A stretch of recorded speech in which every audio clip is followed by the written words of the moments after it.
여러분, 왜 하나님께 감사해야 되는가?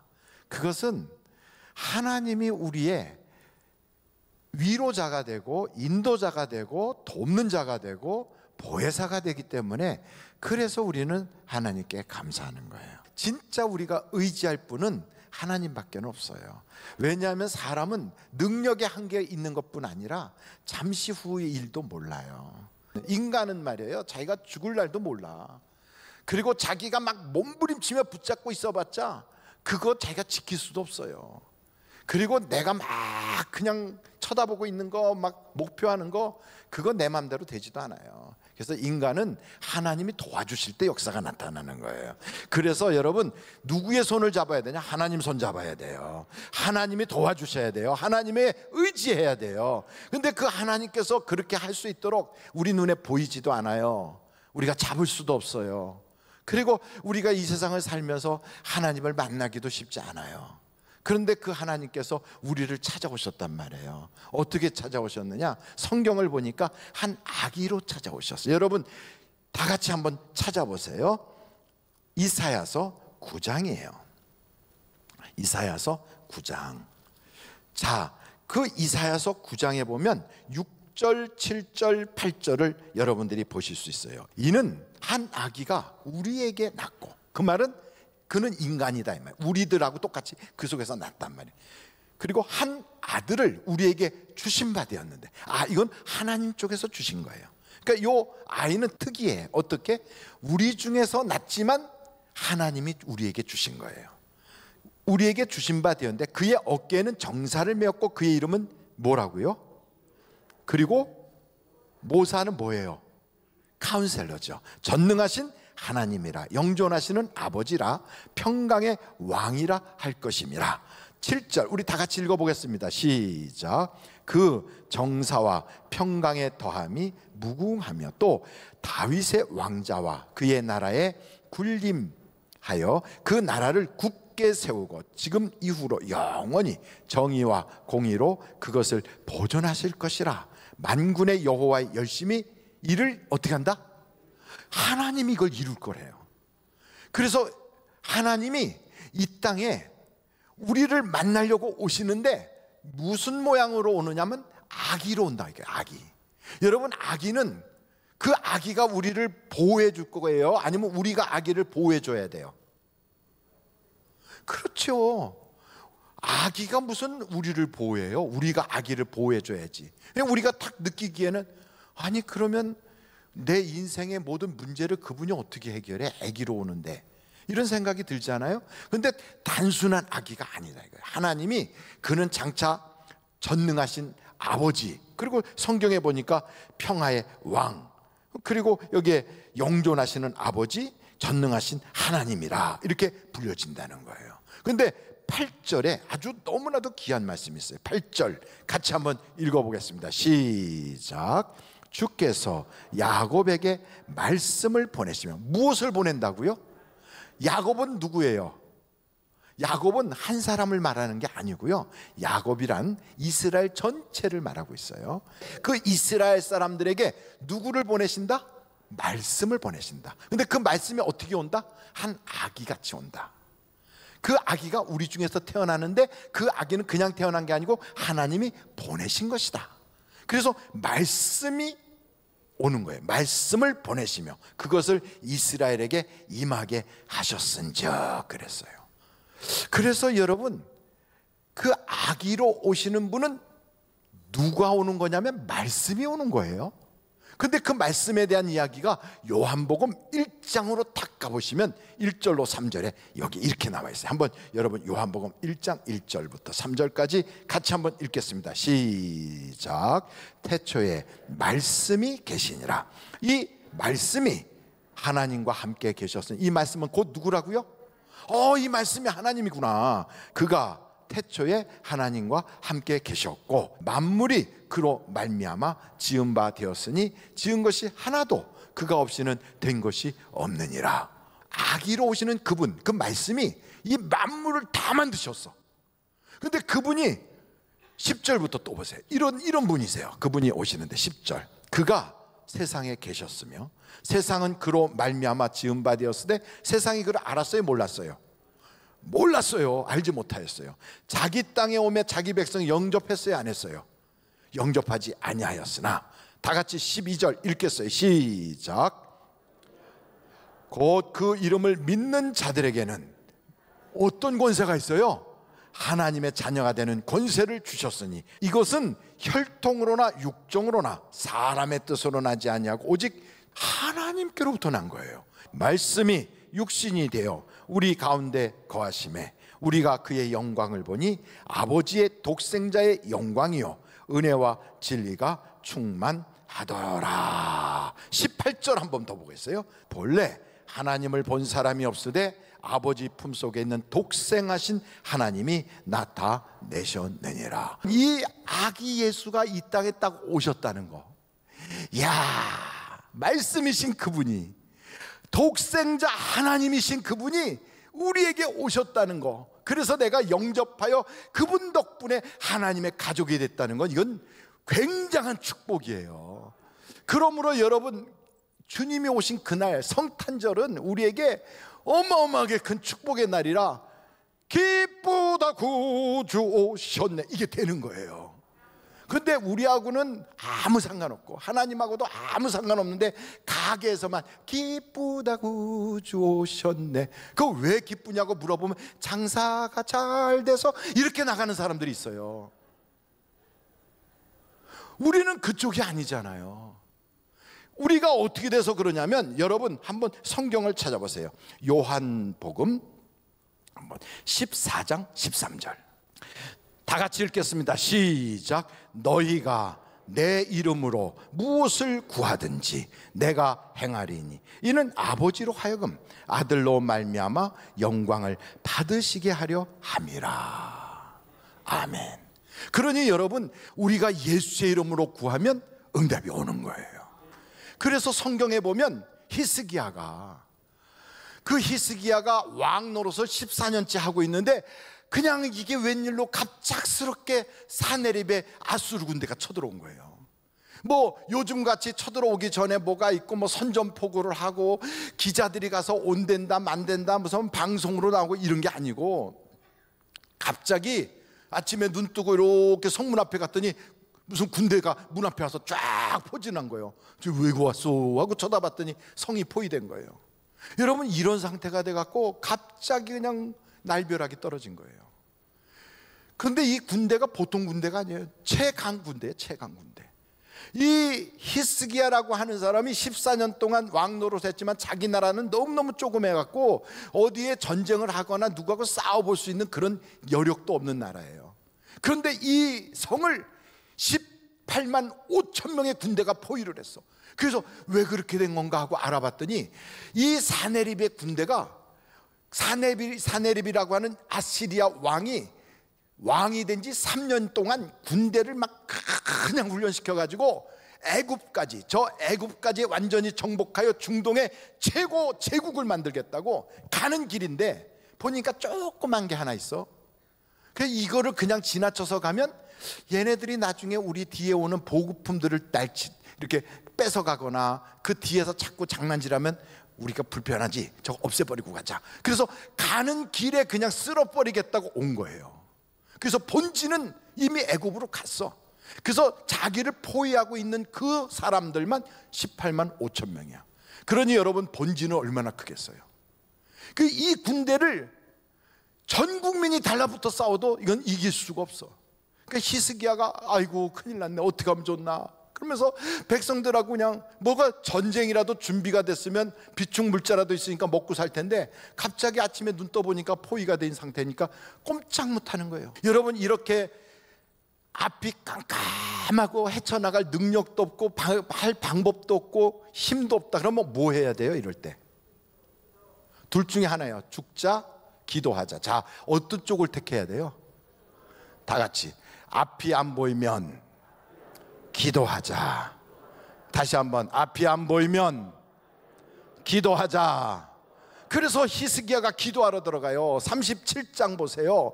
거기에 보면 이사야서 37장 1절에 보면 히스기야 왕이 듣고 자기 옷을 찢어.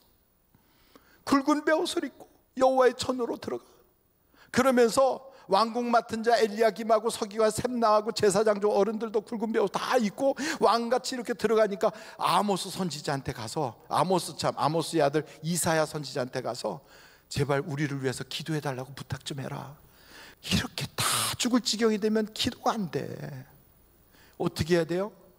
합심 기도해야 돼요. 같이 기도해야 돼요. 기도를 부탁해야 돼요. 그러니까 예수님도 내가 죽게 되었으니 너희는 나를 위해서 기도해 주라. 예수님도 그러셨어. 그러니까 여러분, 기도는 함께 해야 돼요. 부탁해야 돼요. 더불어 기도해야 돼요. 세론들끼리 같이 기도해야 돼요. 온 가족이 매달려서 기도해야 돼요. 이 히스기야가 그렇게 기도하니까 어떤 일이 생기는가? 33절을 보세요. 이사야서 37장 33절. 그러므로, 이 그러므로라는 건 기도하였으므로 이런 뜻이에요. 다 같이 시작. 그러므로 여호와께서 아수르 왕에 대하여 이같이 이르시되 그가 이 성에 이르지 못하며 화살 하나도 이리로 쏘지 못하며 방패를 가지고 성에 가까이 오지도 못하며 흉복을 쌓고 치지도 못할 것이요. 이야, 기도했더니 상대방 아무것도 못한다 이 말이에요. 여러분을 망하게 하고 밀쳐서 넘어뜨리려고 하고 짓밟으려고 왔던 그들이 코앞에서도요 아무것도 못하고 가는 거예요. 아무것도 못하고. 그래서 왜 그렇게 아무것도 못하나? 거기에 보니까 36절에 이런 사건이 벌어진 거예요. 36절 다 같이 한번 읽겠습니다. 시작. 여호와의 사자가 나가서 아수르 진중에서 18만 5천인을 쳤으므로 아침에 일찍이 일어나 본즉 시체뿐이더라. 와, 그 전날 어떻게 했을까? 밥 퍼먹으면서 와, 내일 말이야 저 성 우리가 들어가가지고 저 성에 있는 거 전부 다 우리 거야. 야, 내가 저기 들어가고 그냥 그 왕궁에 있는 거 전부 다 내가 다 가져갈 거야. 이러면서 막 깔깔거리면서 밥 먹으면서 야, 저 성 저 금방 함락되겠지 이러고 얘기했던 그들이 그날 밤중에 천사가 와서 다 죽이는 거예요. 다 죽이는 거예요. 탈무드 책을 보니까요, 이때가 언제냐면 바로 유월절 당일이었대. 유월절. 애굽에서 모세를 통하여 주셨던 하나님의 말씀이 문설주와 임방의 양의 피를 바른 자에게는 저주의 천사가 넘어가지만 그게 없는 자에게는 들어가서 그 집에 맏아들 장자를 치리라. 왕의 집안에서부터 저 떡 굽는 조그만 노예의 집안까지 전부 다 이 일은 예외 없이 실행될 것이다 이랬거든요. 18만 5천 명이 그날 밤중에 그냥 다 죽는 거예요. 다 죽는 거예요. 어떻게 죽었는지 모르겠어요.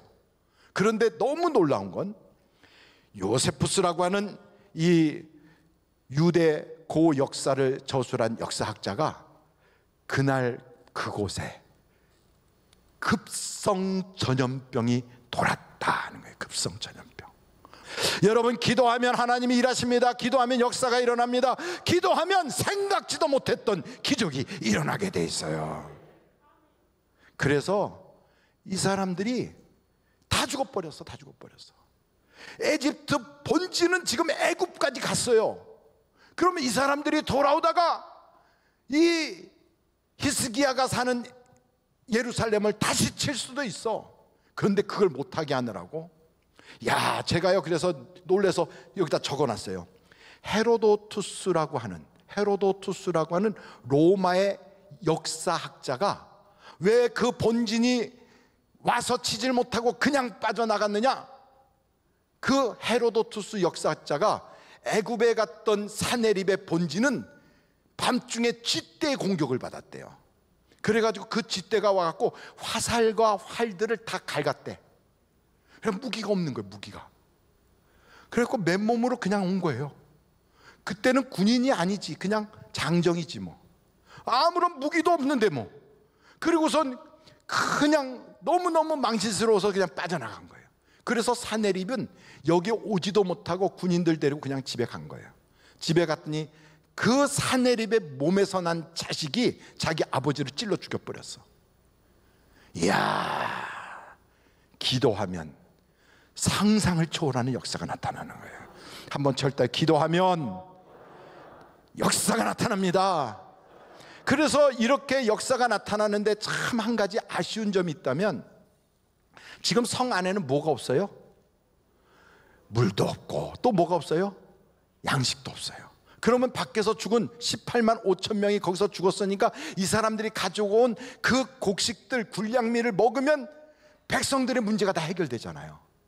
근데 그걸 못 먹어. 그걸 못 먹어요. 그래서 성경을 보니까 30절 보세요. 이사야서 37장 30절.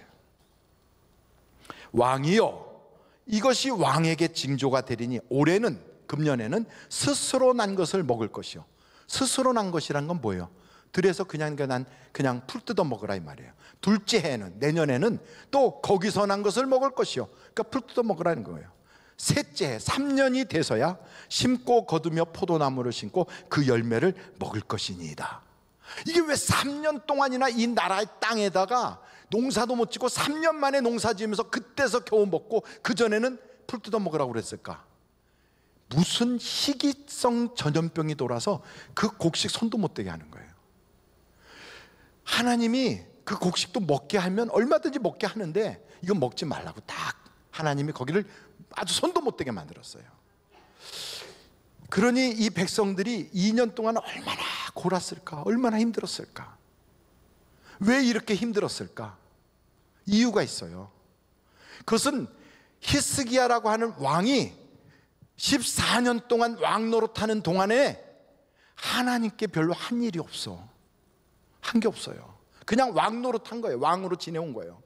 그러다가 사내립의 사건이 딱 터지니까 그때부터 막 울고불고 하나님께 기도하고 편지 꺼내놓고 기도하고 막 옷을 찢어가며 기도하고 금식하며 기도하고 그때부터 기도하면서 사람이 영적으로 변한 거예요. 영적으로. 그러니까 이렇게 변하기 이전에 그의 삶은 그냥 평범한 그냥 그렇게 살아왔어요. 그러니까 하나님이 이의 겸비함을 보면서도 하나님께 올려드릴 만한 열매가 없으니까 대충 구원받은 거예요. 아니 목사님 대충 구원이라는 것도 있어요? 그렇다니까. 그래서 성경을 보니까 어느 구원이 있는가 하면 조금 구원이라는 것도 있어요. 조금 구원. 조금 구원.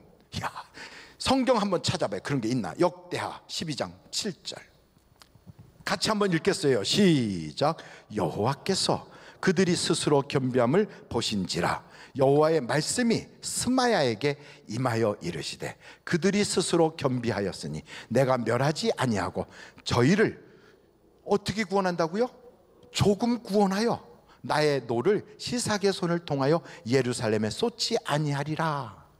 그러니까 여러분 이게 르호보암 때 있었던 일이거든요.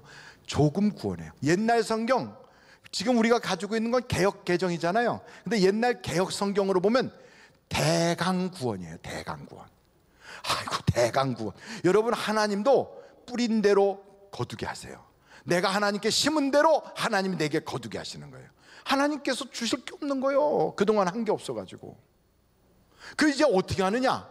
이렇게 되니 히스기야가 38장으로 딱 가면 히스기야가 그동안에 하나님과의 관계에서 사내립의 문제로 뿌리고 눈물 흘리고 막 몸부림치고 기도 생활 해온 게 있잖아요. 이게 쌓였단 말이에요. 그런 상태에서 자기의 몸이 병이 들었어. 죽는다는 소리를 들었어요. 그때 이 히스기야가 기도하거든. 눈물을 쏟아가며 38장 1절 보세요. 이게 너무 중요해. 그때 히스기야가 병들어 죽게 되니 아모스의 아들 선지자 이사야가 나아가 그에게 이르되 여호와께서 이같이 말씀하시기를 너는 내 집에 유언하라. 내가 죽고 살지 못하리라 하셨나이다 하니 히스기야가 얼굴을 벽으로 향하고 여호와께 기도하여 이르되 여호와여 구하오니 내가 주 앞에서 그 다음에 어떻게 했다고요? 진실과 전심으로 행하며 주의 목전에서 어떻게 했다고요? 선하게 행한 것을 기억하옵소서 하고 히스기야가 하고 시비 통곡을 했다는 거예요. 뭘 잘했나 봤더니 그동안에 찾아온 수많은 연단, 시련, 고난을 믿음을 붙잡고 하나님에 대한 절대신앙을 붙잡고 버텨나간 것, 이게 전심으로 행한 거더라 이 말이에요. 이게 하나님이 보실 때 너 선을 행했구나 이렇게 보시더라 이 말이에요. 그러니까 여러분, 우리가 세상에 살 때 그런 거 없이 살다가 교회 생활하면서 어려운 일 생기면 나는 이제부터 주님께 매달릴 거야, 나는 기도 생활할 거야, 작정 기도할 거야, 막 이러면서 매달리는 거, 그게 바로 하나님 앞에 쌓아두는 거예요. 쌓아두는 거예요. 이걸 딱 쌓아두니까 하나님이 어떻게 하시느냐? 내가 히스기야의 눈물을 보았고 기도를 들었다. 빨리 가서 고쳐줘. 하나님이 고쳐줘요. 15년의 생명을 연장시켜줘요. 그것에서 끝나는 게 아니에요. 나라를 지켜주겠다. 그리고 또 없는 아들 내가 줄게. 그러니까 기도는 고쳐달라고 기도했는데 하나님이 플러스 알파가 더 많아. 더 많아. 그러니까 전에는 대충 구원해 주셨는데, 조금 구원해 줬는데, 이번에는 넘치게 구원을 주시는 거예요. 왜요? 쌓이니까. 그래서 여러분, 우리가 신앙생활 할 때 고난이 오고 역경이 오고, 참 남들은 이 시간에 놀러 다니는데 나는 교회 가서 금식기도 하고 철야기도 하고 새벽기도 하고, 나는 팔자가 드셔서 일어나 보다. 아니에요. 그게 지금 복이에요. 복. 그게 복이에요. 나중에요, 히스기야가 이런 고백을 해요. 이사야서 38장 17절에 보옵소서, 내게 큰 고통을 더하신 것은 내게 평안을 주려 하심이라. 주께서 내 영혼을 사랑하사 멸망의 구덩이에서 건지셨고 내 모든 죄를 주의 등 뒤에 던지셨나이다. 얼마나 놀랍습니까? 이런 큰 은혜를 우리가 받을 수가 없어. 사실은요, 우리 받을 수가 없어요. 만약에 저 유대인들이 자기들끼리 다 이 은혜 받고 거기서 끝났다면 복음이 우리나라까지 왔겠어요? 안 왔지. 안 왔지. 그런데 그 복음을 자기들이 걷어찼어. 그래갖고 우리 예수님을 이거 못 쓸 돌이랴, 이거는 말이야 벽돌로도 못 쓰겠고, 이거는 뭐 기둥으로도 못 쓰고, 이건 뭐 기초석으로도 못 써. 그래갖고 집어 던졌단 말이죠. 근데 그것이 대한민국에 와서는 머릿돌이 된 거예요. 머릿돌이. 할렐루야, 할렐루야. 얼마나 감사합니까? 세계 종교의 시작점은 전부 다 아직도 자기들이 거기 지키고 있어요. 다 있어요. 기독교는 그렇지가 않아요. 뭐야 그러면? 우리가 믿는 신앙이 뭐가 약해서 그런가? 아니에요. 그 시작된 시초가 옮겨가긴 가는데 믿는 사람의 수는 점점 늘어나. 점점 늘어나요.